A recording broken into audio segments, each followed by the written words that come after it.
తాకట్లో ఉన్న మీ బంగారాన్ని విడిపించి ఆ రోజు ఆన్లైన్ రేటుకి కొంటాం. Sharma gold company.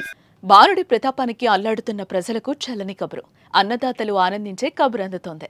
నైరుతి రుతుపవనాలు వేగంగా కదులుతున్నాయి. మంగళవారం మధ్యాహ్నం నాటికి అవి దక్షిణ అండమాన్ సముద్రం, నికోబార్ దీవులు, దక్షిణ బంగాళాఖాతానికి చేరినట్లు వాతావరణ శాఖ వెల్లడించింది. రానున్న 3-4 రోజుల్లో అండమాన్ నికోబార్ దీవులు అంతటితో పాటు దక్షిణ అరేబియా సముద్రం, బంగాళాఖాతం మధ్య వరకు విస్తరించే అవకాశం ఉంది. మే 27 నాటికే కేరళను రుతుపవనాలు పలకరించనున్నాయి.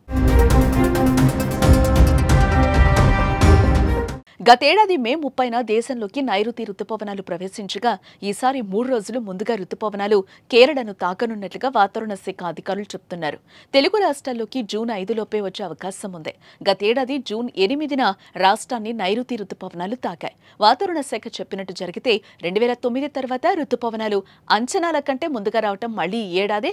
2009లో మే 23నే నైరుతి రుతుపవనాలు కేరళను తాకాయి.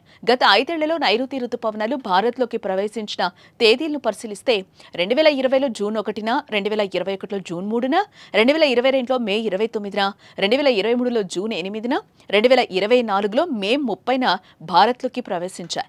నైరుతి రుతుపవనాలు ప్రవేశిస్తేనే వర్షాకాలం ప్రారంభమైనట్టు రైతులు భావిస్తారు.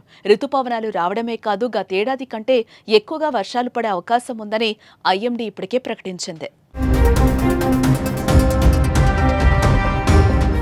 వ్యవసాయానికి రుతుపవనాలు చాలా కీలకం. మన దేశంలో చాలా భూమిలో వ్యవసాయానికి వర్షపాతమే ఆధారం. అందుకే భారతదేశ వ్యవసాయంలో రుతుపవనాలు కీలక పాత్ర పోషిస్తాయి. సాధారణం కంటే ఎక్కువ వర్షపాతం పంటల దిగుబడిని పెంచడానికి దోహదపడటమే కాకుండా సాగు, తాగునీటికి అవసరమైన రిజర్వాయర్లను నింపడానికి సహాయపడుతుంది. మంచి రుతుపవనాలు సాధారణంగా భారత ఆర్థిక వ్యవస్థపై సానుకూల ప్రభావం చూపుతాయి. అలాగే ప్రస్తుతం ఎండలు మండిపోతున్నాయి. ఉక్కపోతతో ప్రజలు ఉక్కిరిబిక్కిరవుతున్నారు. ఇలాంటి సమయంలో రుతుపవనాలు తొందరగా వస్తున్నాయనే వార్త ఉపశమనం కలిగిస్తోంది.